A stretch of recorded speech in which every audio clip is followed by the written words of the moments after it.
যে তাসাহহারু ফাইন্না ফিস সাহুরি বারাকা, তোমরা সাহারি করো কারণ সাহারির মধ্যে আল্লাহ তাআলা বরকত রেখেছেন। তাহলে আমার যদি ক্ষুধা নাও থাকে, শুধু বারাকা গ্রহণ করার জন্য, অর্জন করার জন্য একটা খেজুর হলেও, এক ডোক পানি হলেও আমরা কি করব? খেয়ে নেব। কিসের জন্য?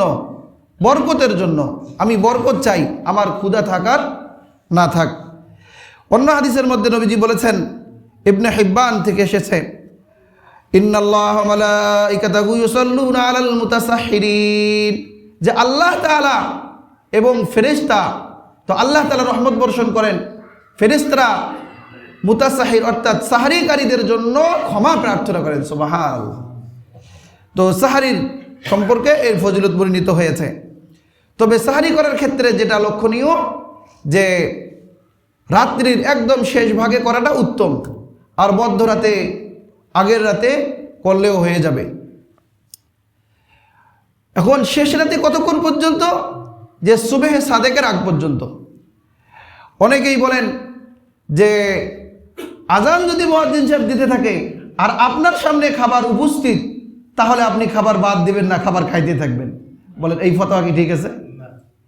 এটা তো একটা মানে হাদিসের উপর ভিত্তি করে তিনি বলেছেন, কিন্তু এর বিপরীতে অন্য হাদিসে ব্যাখ্যা আছে, এবং এর বিপরীতে সরাসরি কোরআনে কারীম যেখানে বলেছেন, হাত্তা ইয়াতাবাইয়া কুলু ওয়াশরাবু হাত্তা ইয়াতাবাইয়ানা লাকুমুল খাইতুল আবয়াদু মিনাল খাইতিল আসওয়াদি মিনাল ফজর সুম্মা আতিম্মুস সিয়ামা ইলাল লাইল। তাহলে ওই হাদিসের বিপরীতে ডাইরেক্ট এখানে আল্লাহ তাআলা বললেন যে খয়তে আবিয়াজ খয়তে আসওয়াদ, মানে সাদা সুতা কালো সুতা পার্থক্য করো, অর্থাৎ সুবহে সাদেকের আগ পর্যন্ত তোমরা পানাহার করতে পারবে, স্ত্রী সহবাস করতে পারবে। তো যেই মৌলভী সাহেব এই ফতোয়া দিয়েছেন, ওটাও বুখারী শরীফের হাদিস, নবীজি বলেছেন যে লা ইয়াগুররান্নাকুম আযানু বিলাল, যে বিলাল রাদিয়াল্লাহু তাআলা আনহুর আজান যেন তোমাদেরকে ধোকার মধ্যে না ফেলে। কারণ কি? যে বিলাল রাদিয়াল্লাহু তাআলা আনহু এই রমজান মাসে মাঝে মধ্যে সময় হওয়ার আগে আজান দিতেন। অনেকে বলেছেন যে এই আজানটা হলো আমরা যেরকম ডাকি জাগুন, সেহরি করুন, মানে এই হিসাবে। অনেকে বলছে যে তাহাজ্জুদের আজান, তাহাজ্জুদ আজান বলতে নেই, মক্কা শরীফে মনে হয় আজান দেয় তাহাজ্জুদের আজান, মানে মধ্যরাতে একটা আজান হয়। তো এটা মূলত বিলাল রাদিয়াল্লাহু তাআলা আনহু এই হিসেবে আজান দিতেন। তো নবীজি সাল্লাল্লাহু আলাইহি ওয়াসাল্লাম এই হাদিসের বিপরীতে হাদিস বয়ান করেছেন। ওই হাদিসের মধ্যে যেরকম আসছে লা ইয়াগুররান্নাকুম আযানু বিলালিন ওয়ালা হাযাল বায়াজ, যে বেলালের আজান এবং সুবহে সাদেক যেরকম আছে, সুবহে কাযেব একটা আছে, মিথ্যা সকাল, মানে সুবহে সাদেক হওয়ার আগে সামান্য সময়ের জন্য সাদা আভা উঠে আসে, কিছুক্ষণ পরে আবার ডুবে যায়।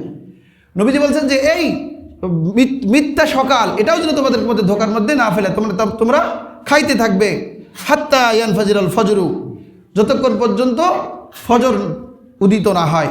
এটা মুসলিম শরীফের হাদিস 1094 নম্বর হাদিস, নাসাই শরীফের বর্ণিত হয়েছে। কিন্তু এই হাদিসের বিপরীতে আব্দুল্লাহ রাদিয়াল্লাহু থেকে বর্ণিত আছে, ইন্না বিলালান ইউআযিনু বিলাইলিন ফাকুলু ওয়াশরাবু হাত্তা তাসমাউ তাযিনা ইবনে উম্মি মাকতুম। এটা বুখারী শরীফের হাদিস 2656 নম্বর হাদিস। তাহলে এই হাদিসের মধ্যে নবীজি বললেন যে বেলালের আজান শুনে তোমরা খাবার বন্ধ করো না। কতক্ষণ পর্যন্ত? যে আব্দুল্লাহ ইবনে উম্মে মাকতুম রাদিয়াল্লাহু তাআলা আনহুর আজান না দেওয়া পর্যন্ত। মানে তাহলে দুইবার আজান দিত, বেলাল রাদিয়াল্লাহু আজান দিত, আর এরপরে ফজরের আজান দিত কে? আব্দুল্লাহ ইবনে উম্মে মাকতুম। দুইজন মুয়াজ্জিন ছিলেন, উনি অন্ধ ছিলেন, তো ঘড়ি তো চেনে না, উনি তো কিছু দেখতে পারে না। মানুষ তাদেরকে বলতে হয় মিয়া আজানের সময় হয়ে গেছে, আজান দাও। তাহলে এটা বেশি মজবুত কিনা? তাহলে ওই শায়েখের কথা অনুযায়ী কেউ যদি রোজা রাখে, তাহলে ওই রোজা কি করবে না? কবুল হবে না। কারণ ফজর উদিত হওয়ার পরে সে কি করছে?